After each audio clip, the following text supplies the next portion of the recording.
tule.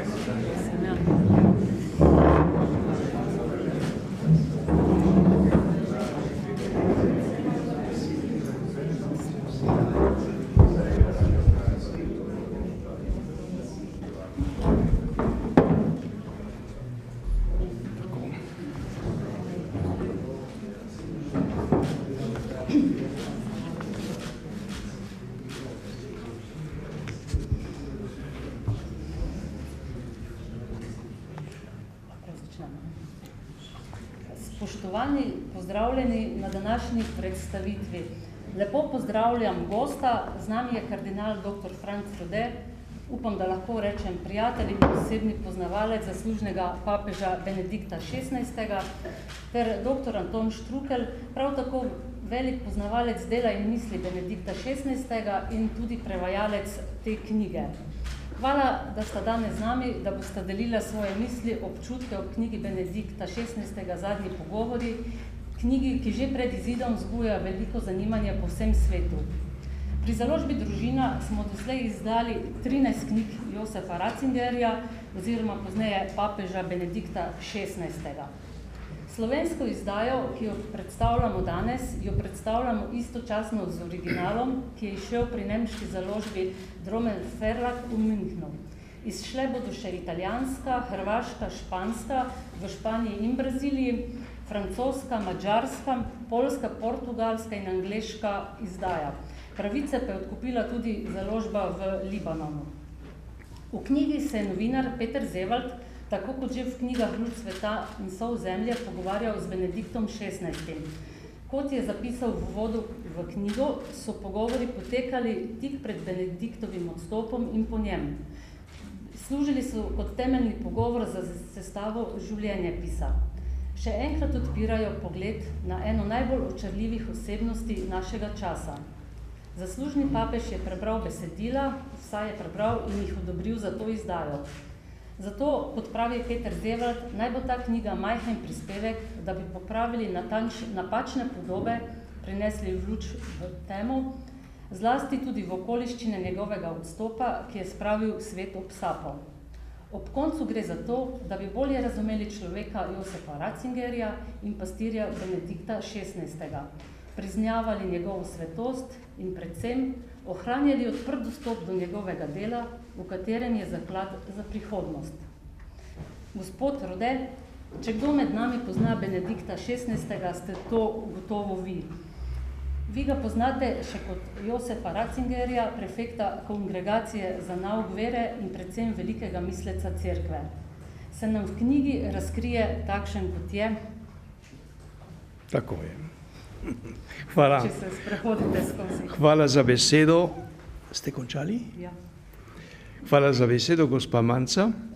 Se zahvaljujem tudi založbi Družina za vabilo za predstavitev te knjige in sem vesel, da je tukaj ob meni tudi prevajalec, profesor dr. Anton Štrukelj, ki vam bo gotovo povedal marsikaj zanimivega tudi, ko je prevajal to knjigo.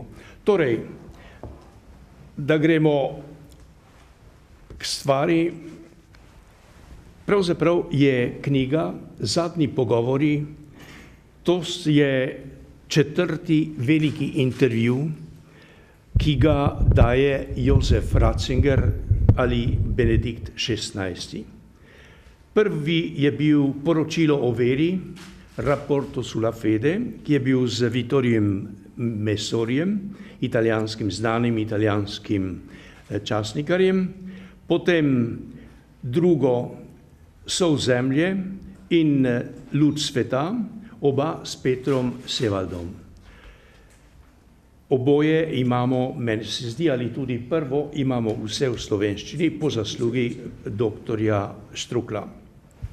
Zdaj, značilnost Ratzingerjevih spisov, del. Predvsem je tukaj jasna misel, racionalnost, trdno prepričanje, globoka in utemeljena vera in hkrati tudi zelo lep, tekoč, preprost slog. Se spomnim, ko smo ga srečevali na raznih kongregacijah v Rimu, ko je bil še prefekt kongregacije za nauk vere. Ponavadi je sedel na prvem mestu, na pamet povedal v 10 minutah to, kar je imel povedati, in sicer na tak način, da bi tisto, ne da bi zamenjali eno besedo, lahko tudi objavili, natisnili. Absolutno dominira jezik in misel, in ko je tisto povedal, je vstal in odšel. Očitno ga ni zanimalo, kaj smo drugi lahko še povedali. No, dojemali smo ga torej kot izredno bistrega človeka s temeljito izobrazbo, široko razgledanega in tudi nekoliko umetniškega, glasbeno nadarjenega, igra klavir, vemo. No, gledajte, predvsem pa je to Ratzinger kot misel, kot intelektualec, je predstavnik velike tradicije nemške šole. Nemška šola, klasična, humanistična, 8-letna gimnazija z latinščino, grščino, z francoščino, potem zelo solidna teološka fakulteta, vse to se pri Ratzingerju vedno pozna. To je tista zelo solidna izobrazba, ki so jo nemške šole v tistih časih, upam, da tudi danes, nudile študentom. No, in angleški zgodovinar Peter Watson pravi tole: skupaj z Lessingom, Kantom in Beethovenom je Benedikt XVI. Zadnji predstavnik nemškega genija. To ni malo rečeno, velika pohvala. Osebno je pa ta človek neverjetno ponižen, skromen, ljubezniv, predvsem pa obziren. Njegov dolgoletni tajnik Josef Clemens, ki je v Vatikanu, je iskal besedo, kako bi ga definiral. Sem rekel, kakšen je ta človek? In ni našel italijanske besede, ki sicer obstaja, je rekel cart, nežen. Se mi tudi rečemo cart, posebno na Štajerskem.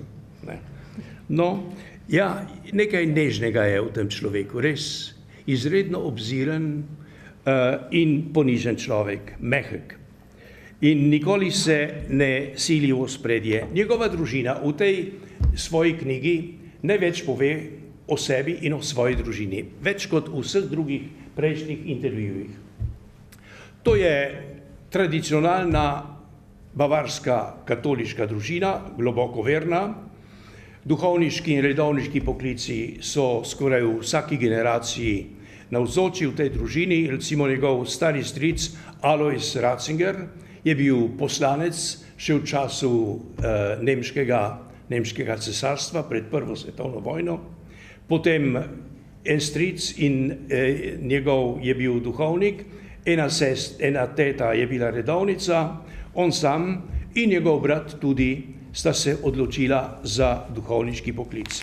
So pa to preprosti ljudje, oče je bil žandar in tako niso imeli pravzaprav zelo v poznih letih je oče uspel kupiti eno skromno hišo. Drugače so se pa selili iz kraja v kraj, kako je pač zahtevala služba žandarja ali orožnika, kot bi rekel doktor Štrukelj, koliko je ta služba zahtevala. Preprosti ljudje.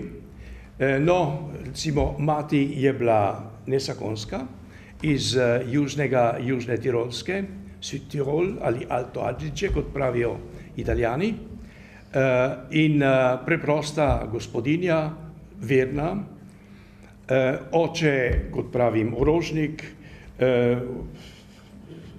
včasih so ga prosili, da bi kaj skuhal in je rekel, da edino, kar zna, je, da naredi šmoren. In jaz bi to prevedel kar šmorn, nemško je šmarn, jaz bi kar šmorn prevedel. doktor Košir, doktor Štrukelj pa prevaja za praženec. To je naredila lektorica, jaz pa kot Štrukelj bi kar prešmorno vstal. Dobro, v redu. Zdaj, kot profesor, gledajte, pri 32 letih je ta mladi Ratzinger, moram reči, imel je zelo prijetno zunanjost. Zelo fantovski je bil dolgo časa, lase mu nikoli niso izpadali, samo da z leti so posiveli, ne? In zelo ugledna zunanjost pri 32 letih z izobrazbo, ki je že takrat vzbujala pozornost, postane profesor v Münstru.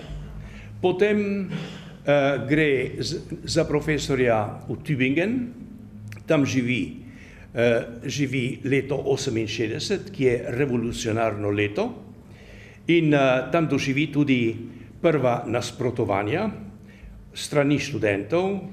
Takrat je bilo veliko teh, bi rekel, nemirov po francoskih, nemških univerzah in potem končno se preseli v Regensburg, ki so njegova zadnja profesorska leta.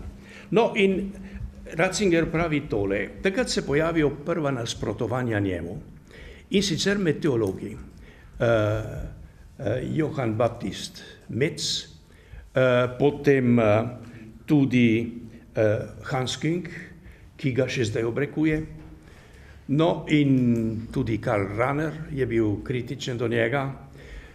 Jaz se spomnim, da mi je rekel en župnik Fender iz Wallenbacha, ki je bil prijatelj ali poznanec teh ljudi, so rekli, ko je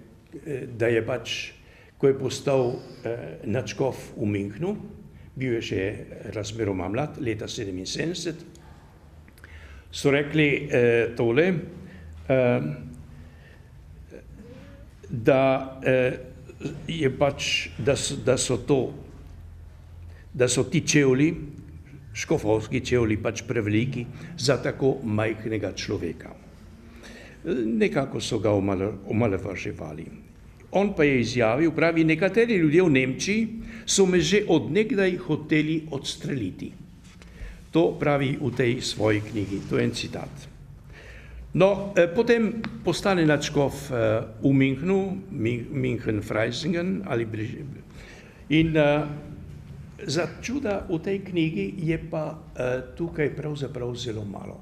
Skoraj gre mimo tega obdobja, 4 leta je bil nadškof v Münchnu in tako ne moram soditi, pač pa kar so mi povedali drugi, nemški prijatelji, s katerimi sem se pogovarjal, iz duhovniki, škofje, da pač ni bilo najbolj uspešno tole njegovo škofovanje.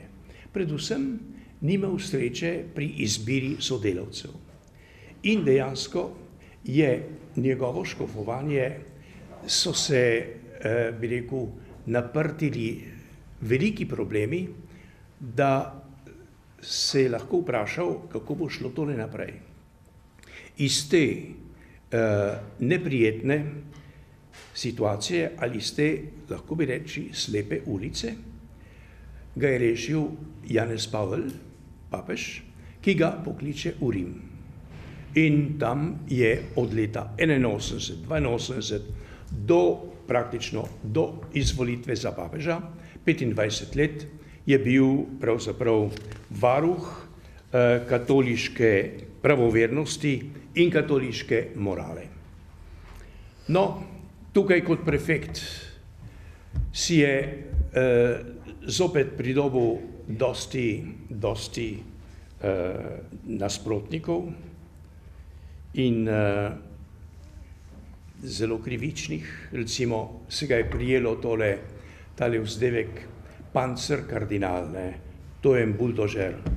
To je en tako nežen buldožer, veste, da nikogar ni povozil, nikogar ni pohodil ta človek, izredno. Bil pa je seveda, glede nauka in glede morale, je bil pa vedno zelo načelen. In treba reči, tukaj se je srečal s tem, kar je on imenoval potem umazanija v katoliški cerkvi. Veste, vse nepravilnosti ali vsi večji ali manjši škandali, vse prihaja na kongregacijo za nauk vere, pritožbe in tako naprej. In jasno, da če si 25 let v taki službi, ko vsak dan dobivaš določena negativna poročila o stanju v tej ali oni deželi, v stanju klera in tako dalje, ali škofov, jasno, da te to nekako zaznamuje. In njega je to zaznamovalo.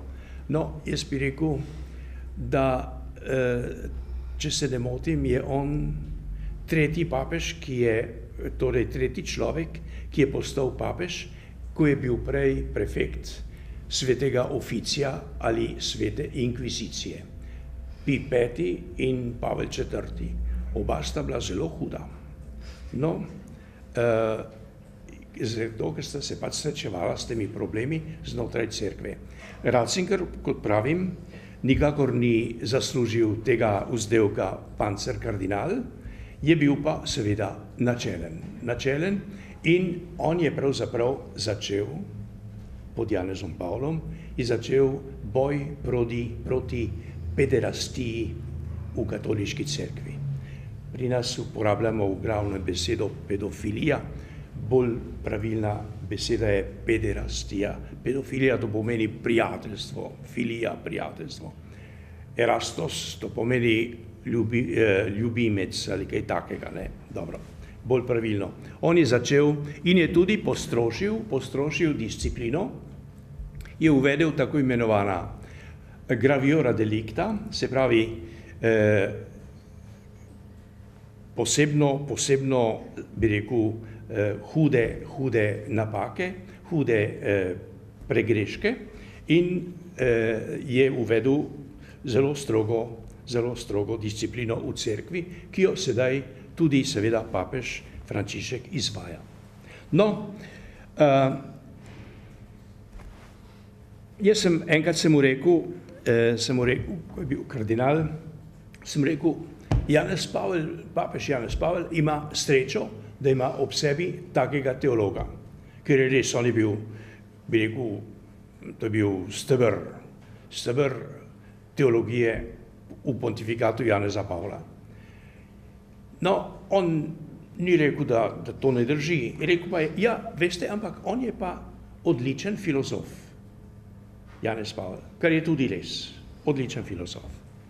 No, kasneje, recimo, bom mal prišel, tole, ko je bil že papež, je dal ustanovljeno komisijo 3 kardinalov, ki so malo preštudili, kakšno je stanje v Vatikanu, ker se je začelo govoriti o neki o gejevskem lobiju v Vatikanu. No, gledajte, on pravi tole, v tej knjigi boste brali. Naznanili so mi skupino gejev, ki pa smo jo razbili. To je bilo 4-5 ljudi, majhna skupina, ki smo jo razpustili. Ni pa tega mrgolelo v Vatikanu.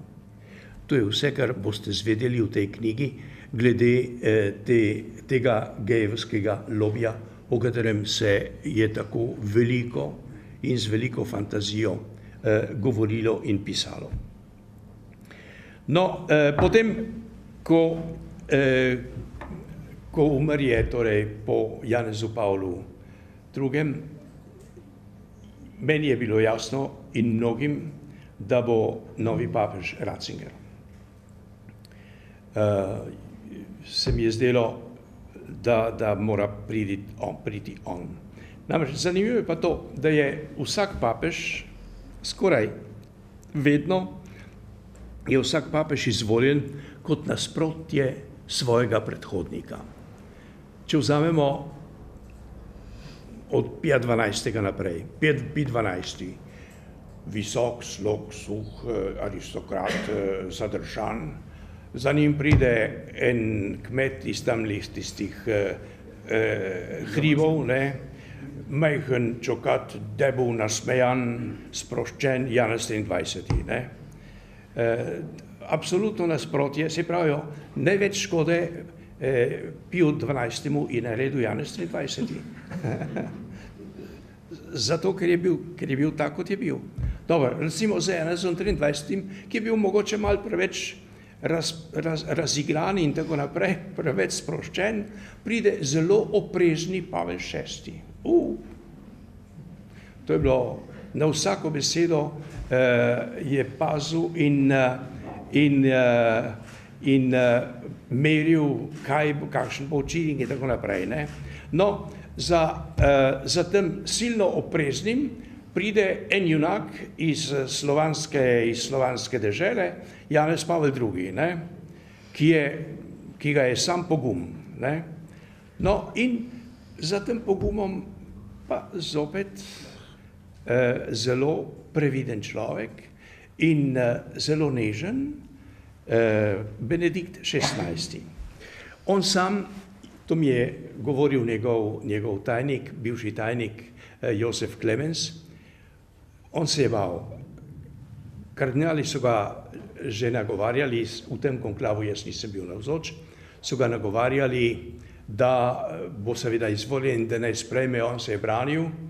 Še tisti večer, preden je šel v konklave, je na trgu svetega Petra svojemu tajniku Klemensu rekel: veste, tudi če sem izvoljen, se mi vendar ostane na koncu možnost, da jaz izvolitev zavrnem. No, očitno so ga potem prepričali in, kot pravi v tej knjigi, je izvolitev za papeža sprejel, ker je taka gospodova volja, ker je taka gospodova izbira. Se pravi, v tej izvolitvi je videl izraz Božje volje in je sprejel papežstvo. In kot papež je zelo pogumno branil katoliški nauk in to pa zopet povzroča tudi nasprotovanje, kar je normalno. In malo ga parafraziram, pravi v tej knjigi, pravi tole: če bi papežu samo ploskali, bi se moral vprašati, kaj je z njim narobe. To lahko reče tudi vsak škof. Če ti samo ploskajo, se vprašaj, kaj je s teboj narobe. No, in Sevald pravi tole: Benedikt s svojimi prispevki na koncilu, s poživitvijo nauka in očiščenjem in okrepitvijo cerkve, ni bil le prenovitelj vere, ampak kot teolog na Petrovem sedežu, eden najpomembnejših papežev sploh, cerkveni učitelj, kakršnega ne bo več. No, to je malo preveč povedano. Vsekakor jaz sem prepričan, da bo Benedikt XVI enkrat razglašen za svetnika in da bo razglašen tudi za cerkvenega učitelja. Če je Anton Padovanski cerkveni učitelj, bo tudi Benedikt XVI. A ne? Zdravje. Se oproščam frančiškanom.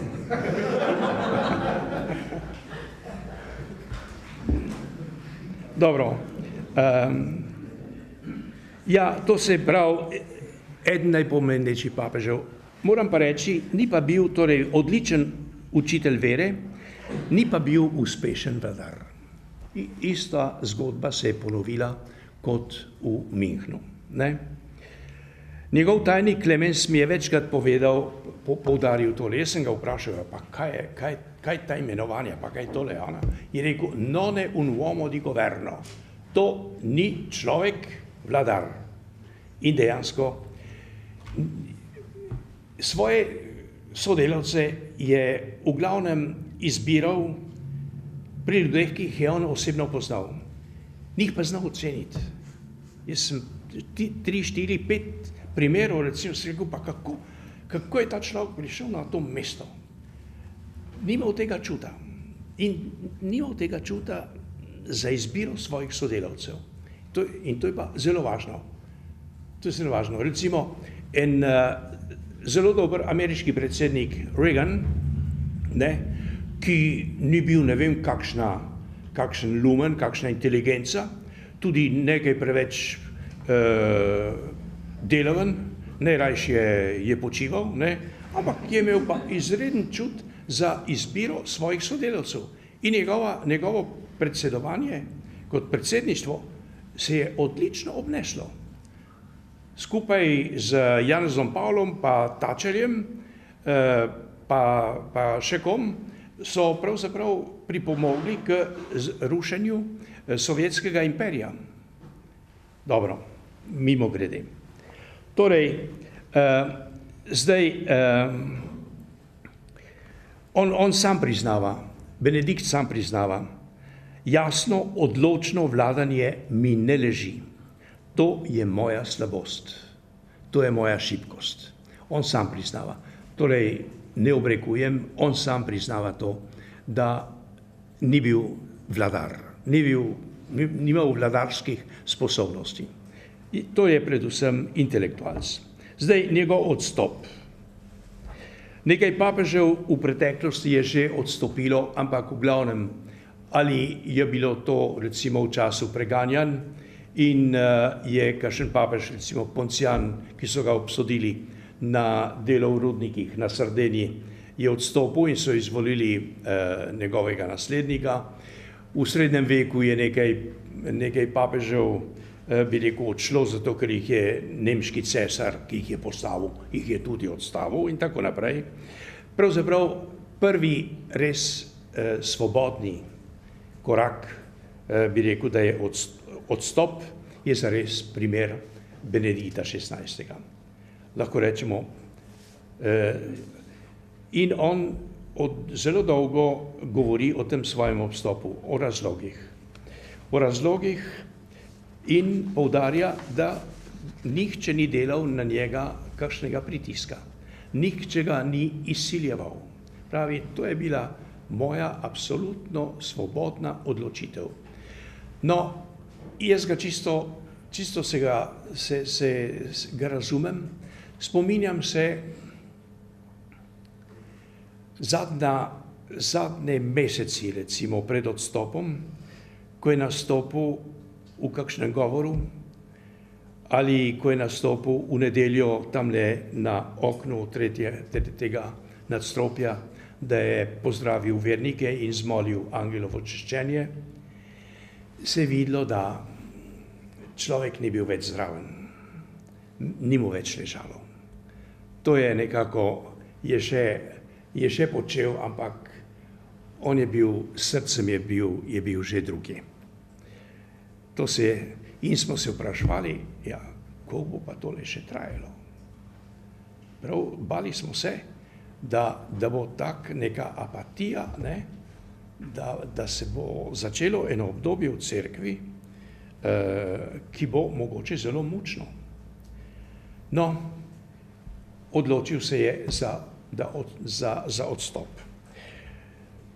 Bivši tajnik Janeza Pavla II., kardinal Stanislav Dživiš, je imel nekoliko ostro sodbo glede tega njegovega koraka in je rekel, papež ne stopi s križa.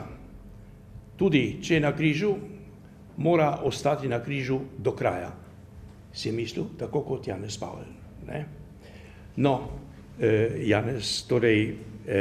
Benedikt XVI. Absolutno zavrača, da bi bilo nekaj takega pri njem, kot da se je umaknil trpljenju ali kaj takega. Ampak povesti, ker, kot je dejal uradno, mi pohajajo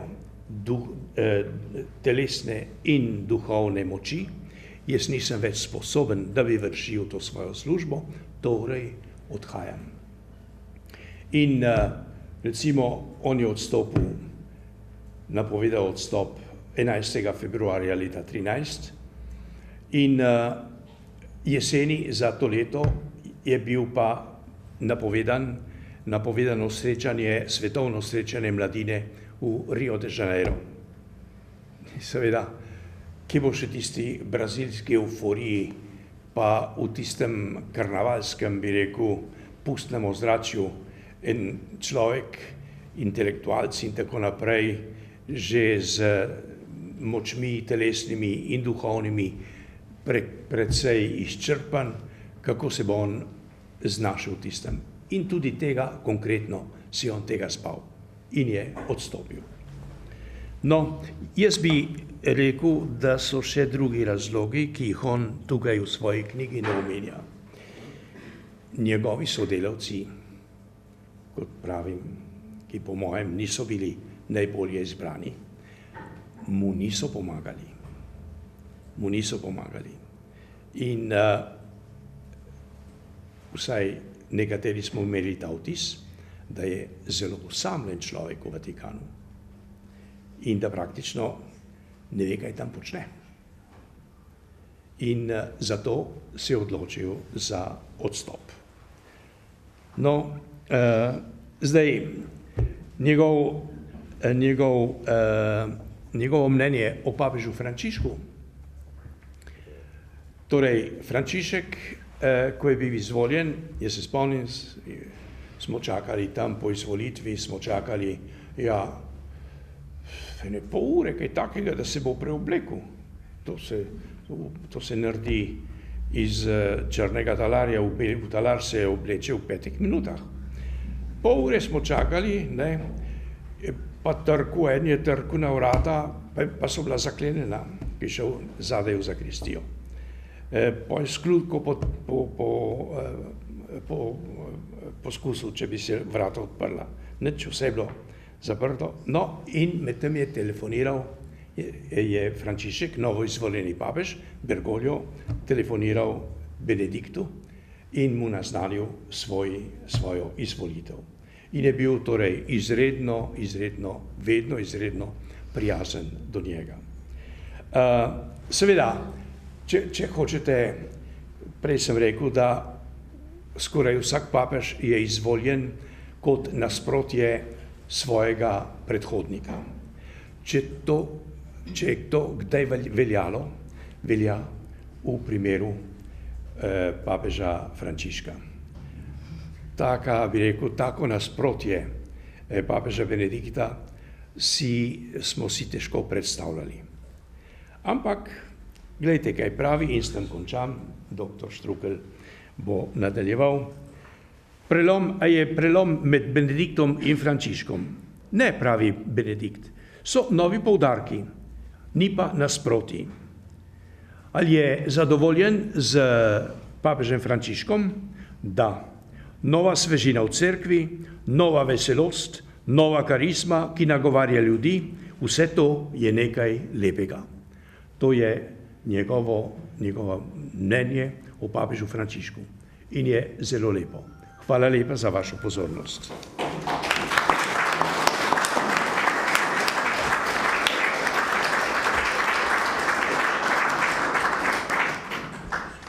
Hvala vam, gospod kardinal. Prepričana sem, da ste vse prisotne že navdušili.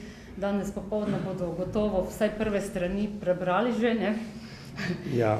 Bi pa rada se zahvalila vsem sodelavcem, smo v založbi zelo ponosni na nje, posebej še na gospoda Štrukla, ki so letošnje poletje dali na prvo mesto vse, kar je bilo potrebno, svoj čas namenili pripravi te knjige, ki jo lahko danes istočasno predstavljamo. Ja. Pa bi gospod Štrukelj prosila, da nam malo poveste ta proces in predvsem, kaj je posebnost te knjige, v čem je drugačna od ostalih pogovoru s papežem Benediktom. Najprej se lepo zahvalim gospodu kardinalu za tako temeljito in vsestransko in tudi osebno obarvano predstavitev te knjige. Hvala lepa.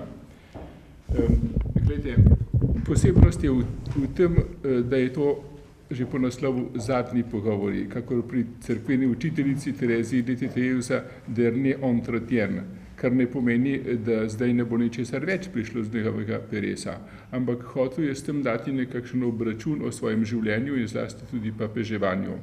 In tukaj je tako oseben in kot smo slišali, tako ponižen, iskren in hkrati tudi vidi se molitveno poglobljen človek.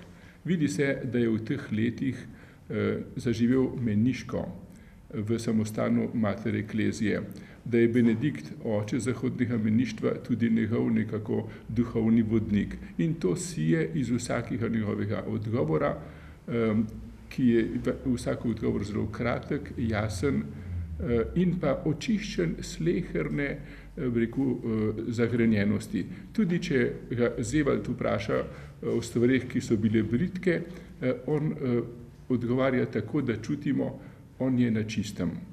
Dovolite, da v potrditev tega preberem eno misel iz njegove zadnje javne audience, to je bilo 27. februarja, ob sjajnem sončnem dnevu z brezmadežnim sinje modrem nebu, tedaj je med drugim poslavljajoči se papež povedal tole. In mislim, da ta stavek ga najbolje predstavi in odgovori na vaše vprašanje. To je bila pot cerkve s trenutki veselja in svetlobe, a tudi s trenutki, ki niso bili lahki. Počutil sem se, kakor Peter z apostoli v čolnu na Genezareškem jezeru. Gospod nam je podaril veliko sončnih dni, ko je bil ribolov obilen. Bili pa so tudi trenutki, ko je bilo vodovje razburkano in veter nasproten. Kakor v vsej cerkveni zgodovini in ko se je zdelo, da Gospod spi. Toda vselej sem vedel, da je v tem čolnu Gospod. Vselej sem vedel, da čoln ne pripada meni, ne pripada nam, ampak njemu. In Gospod ne dopusti, da se potopi. Gospod usmerja čoln, seveda po ljudeh, ki jih je izvolil, saj je sam tako hotel. To je bila in je gotovost, ki je nobena stvar ne more zatemniti. Tako, na kratko. Hvala lepa. Je mogoče kakšno vprašanje za naša gosta? Zdaj pač knjige še niste mogli prebrati, pa vendar. Gospod Štrukelj. Prosim. Vprašanje, vi ste tudi kardinala Ratzingerja poznali prej. Mogoče kakšen vaš vtis, kakšen človek je bil? Kardinal Rode ga je zelo lepo opisal s svojimi besedami. Kako ste ga pa vi doživeli v osebnem stiku z njim? Si bom sposodil oceno vratarice na Kongregaciji za verski nauk, kjer sem tudi sam 5 let bil kot član Mednarodne teološke komisije, in ko so jo takoj, ko je ta mož nastopil službo leta 81 in oni hitro upazujejo ljudi, so to gospo vprašali, kakšen pa je novi šef, tale Nemec. In je odgovorila, un vero cristiano, ta prav kristjan. In to sem tudi sam doživljal. In kakor smo videli, človeško blag, nežen in hkrati pa obenem res človek, ki služi Kristusu. Kakor ga tudi označuje, to pa je drugi vtis, ki potrjuje prvega, označuje njegovo geslo Cooperatores Veritatis, sodelavci za resnico iz 3. Janezovega pisma. Vsi kristjani smo poklicani, da sodelujemo za resnico. In on je to, bodi prilično ali neprilično, to službo dosledno vršil, tudi takrat, ko je bil veter nasproten. Res sem hvaležen, da sem smel 30 let nekako v tej ali oni obliki ga srečevati in zlasti se bogatiti z njegovimi spisi. Tudi to prevajanje sem dojemal kot nekakšne duhovne vaje, ko človek vidi kakšen odgovor, se vpraša, se pogleda kakor v ogledalu in si že želi, da bi vsaj malo napredoval v dobrem. Ja. Nekaj deli smo imeli na Inštitutu Nove revije simpozij o humanizmu. Gospod, simpozij o humanizmu. Aha, hvala. In tja je prišel tudi nemški univerzitetni profesor, velik prijatelj Ratzingerja oziroma pastora Benedikta XVI. svoj naslov predavanja je imenoval Humanizem brez Boga vprašanje. Ja. In je v tem smislu citiral iz osebnih pogovorov zadnje čase s papežem Benediktom XVI, ker sta prijatelja že od nekaj. In moje vprašanje je zdaj, glede, kar je govoril, ne bom pojasneval filozofsko, je, da je papež Benedikt XVI ne samo velik učitelj, teolog, intelektualec, umetnik, ampak tudi humanist. Mislim, da vloga cerkve v humanosti v današnjem evropskem času, beguncu in tako dalje, teh kriz, da ravno papež Benedikt XVI je to resno z naukom vere odložil z Bogom, bom rekel, s križami, da se je ta humanizem evropskega tipa uveljavljal in da se še uveljavlja. Kaj mislite o tem? Torej, hvala lepa za to misel. Absolutno se strinjam z vami. Benedikt XVI ali že prej kot prefekt Ratzinger je vedno poudarjal in predstavljal krščanstvo kot humanizem, krščanski humanizem. Vsi njegovi spisi, recimo o Evropi, in tega je pri njem veliko in meni se zdi, da najlepše, kar sem bral o duhovni dediščini Evrope, sem bral pri Ratzingerju. In vedno se poudarja te temeljne vrednote, ki so zrasle na evropski, bi rekel, evropskih tal, ki so prepojene s krščanstvom in ki so humanistične vrednote. Človekovo dostojanstvo, njegova svoboda, potem racionalnost vere, to je, pri njem je praktično en leitmotiv, racionalnost vere. Stalno. Jaz se spomnim enkrat na neki seji na Papeškem svetu za kulturo, sem jaz izražil to misel, da, seveda, malo sem bil pod vtisom tega, kar se je dogajalo recimo pri nas v Sloveniji ali v Jugoslaviji, po padcu komunizma, pa ko je pravzaprav tisti svetovni nazor, Weltanschauung, marksistični propadel in smo rekli, no ja, se zdaj pa ni več problema vera in znanost. Ta znanost, ki se je postavljala proti Bogu, dejansko je doživela svoj zgodovinski poraz, torej tega problema ni več. Mi je rekel Ratzinger, ni res. Ni res. Ta problem, znanost in vera in usklajevanje vere z znanostjo, pravi, ta problem ostaja in je zelo močno navzoč v intelektualnih krogih v zahodnji Evropi, tudi če niso marksistično orientirani, recimo. On je zelo poudarjal to, recimo, in kot temeljno zahtevo človekovo po racionalnosti, se pravi humanizem, humanizem razuma, humanizem pameti. To absolutno, to je en glavnih poudarkov pri Ratzingerjevi misli. Hvala. Mogoče še kakšno vprašanje? Marta Jerebič, da bi ognišče. Prej ste omenili, da nekako obdobja v Münchnu se je kar nekako izognil, pa me zanima, ali je iz knjige razvidno, katerega obdobja se spominja s posebno nostalgijo. So to morda profesorska leta ali kaj drugega? Posebno nostalgijo se čuti, ko govori o svoji družini.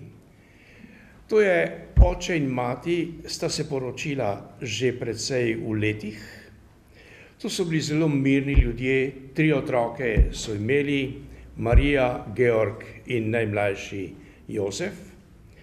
In so bili strašno srečni med seboj. Izredno so se imeli radi, tako da, ko ga vpraša, Sevald ga vpraša, kako bo v nebesih, ne? Pa pravi, ja, seveda v nebesih bomo imeli več znanja, pa razne stvari bomo razumeli, pa Božje obličje, tako pravi, pa spet se bomo srečali z domačimi, z očetom, z mamo, sestro, pravi, in spet bomo tako srečni, kot smo bili tamle v tisti dobi, ne? To, recimo, to je, mislim, da njegova nostalgija gre v to smer, ne? Izredno srečna družina, ki so se med seboj zelo radi imeli. Hvala. Če pa dovolite, pa tudi se navezuje na München, ne? Pravi, kaplanska leta, takoj po posvečenju je na raznih župnijah v Münchnu doživljal. In tudi opisuje, kako je bil zelo zaposlen, veruk, srečen s starši in tako naprej. In tudi tega obdobja se rad spominja. In zato nekako verjamemo, da je hotel dati kot povzetek svojega delovanja tale stavek. Predvsem sem hotel biti pastir, dušni pastir v vseh oblikah svojega služenja. Tudi kot prefekt, kot učitelj je hotel Kristusovo pastirsko službo opravljati in ljudem služiti. In je res ponižen delavec v Gospodovem vinogradu, kakor se je predstavil na loži po izvolitvi. Ja. Izvolite. Roman Vrč, jaz bi pa rad vprašal, ali pa prosil, če lahko malo osvetlite še njegovo umetniško plat. Omenili ste igranje, klavir, to vemo vse. Umetniško. Dobro, prvič to, veste kaj, on, moram reči, ga nisem slišal, ga nisem videl igrati. Ni dolgo tega me je povabil na pogovor v svoj samostan. In celo uro sva se pogovarjala. In je pa, recimo, njegove glasbeno znanje je izredno globoko in obširno. Recimo, kako je, se spomnim, ko smo imeli, da je tega, bom rekel, žal ni več. V dvorani Pavla VI. Je bil vsako leto en koncert, ki ga je italijanski predsednik ali oni papežu namenil, in smo bili seveda na koncertu in v glavnem so seveda izvajali klasična dela. In on je potem, po koncertu, tisto klasično delo, seveda je to že prej pripravil, ker je vedel, kakšen bo. Take analize tega glasbenega, bi rekel, glasbene skladbe, ne, tako prefinjeno, tako globoko, tako osebno, se vidi, kako izredno globoko je on čutil predvsem glasbeno umetnost. No, bom pa malo indiskreten. Niso mu pa všeč, recimo, vinjete v Misalu, novem Misalu, ki so od patra Rupnika. In to je enkrat povedal kar mal jezen na eni seji Papeškega sveta za kulturo in rekel, pa glejte, ko imamo v krščanski katoliški tradiciji od srednjega veka naprej take čudovite, dragocene stvari v starih misalih, v starih brevilih, tele miniature in tako naprej, ne. Pravi, zdaj pa dobiš tole v temle misel, prav, no, ne gre. Se pravi, da je imel dober okus. Ne bi smel tega povedati, ampak sem povedal. Kako? Pravilno. Je še se komu kakšno vprašanje ponovilo? Če ne bi počasi zaključili, ne? Tako, seveda. Da ne povemo vsega. Gospod kardinal, jaz upam, da boste šli še kakšenkrat na obisk, pa vam bomo dali eno knjigo za njega. Najbrž boste tudi kaj pokomentirala, ne? Ja, torej jaz ga lahko srečam, kadar hočem, veste kaj, on gre po 4. uri z enim, torej, majhen avto, bele barve, 4-sedežen, majhen, na elektriko, tako da v vatikanskih vrtovih ne brni, ni tega brnenja, in ga od samostana peljejo do Lurške votline, tam on izstopi, naredi par korakov, hodi zelo težko, že zelo težko. Par korakov. In recimo kardinali imamo možnost, da druge ljudi nekako jim rečijo, ne, zdaj bo šel pa Benedikt tja k Lurški votlini, prosim, da greste proč. Kardinalom pa je dovoljeno in če hočem, ga srečam in on ustavi avto in se malo pogovorimo, ali pa, ko je že tam pri Lurški votlini, če sem ravno tam, seveda malo preračunano, ne, jasno, da vem, kdaj ga bom srečal, kdaj ga pa ne bom, ne. Ampak, če ga hočem, ga lahko srečam, pa ne pretiravam. Govorite français, oui? Kako? V francoščini français, oui, italijansko? Oui, kva? Tukaj ga vpraša, ali ste se pogovarjala z Dolibakom v francoščini, on odgovori français, oui. Zdaj pa jaz vas vprašam, v kakšnem jeziku vidva govorita? Italijansko. Dobro. Dele, veste, on torej, spontano govorimo, veste, spontan jezik v Vatikanu je italijanščina. On je prišel sicer recimo v Rim, ko ni znal italijansko in je govoril latinsko. Latinščina mu brezhibno teče še danes, ne? In ja, to je v knjigi in potem ampak perfektno govori italijansko, tekoče, brez iskanja besed ali kaj takega, to je veselje ga poslušati. Če jaz lahko tudi dodam, zdaj ste me spomnili, zelo hudomušen se tudi pokaže v tej knjigi, ne? In ravno na vprašanje, ko ste govorili, ko ste prišli v Vatikana, ste že govorili italijansko, reče, ne, sem se učil sproti ob delu, sem govoril latinsko, pa reče, novinar ga vpraša, ja, pa so vas razumeli, pa reče, ja, takrat je bilo to čisto običajno, so vsi še govorili latinsko. In zaključi. Veste, no ja, v redu. Ja. Jaz se vam vsem zahvaljujem, predvsem vama, res, da sta delila z nami to. Naj tudi povem, da je knjiga od danes naprej tudi v slovenskem jeziku na voljo v elektronski obliki, kot je zjutraj izvedel gospod Štrukelj od avtorja. Zevalda na Amazonu so začeli danes prodajajo in komaj dohajajo od pošiljanja pošte, ne? Komaj dohajajo slediti naročilom, tako da upam, da tudi v Sloveniji tako. Hvala lepa. Hvala vam.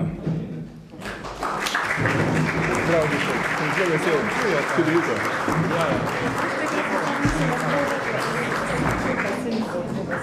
Ven se je prvo vrti se govori, recimo, kada ni politika.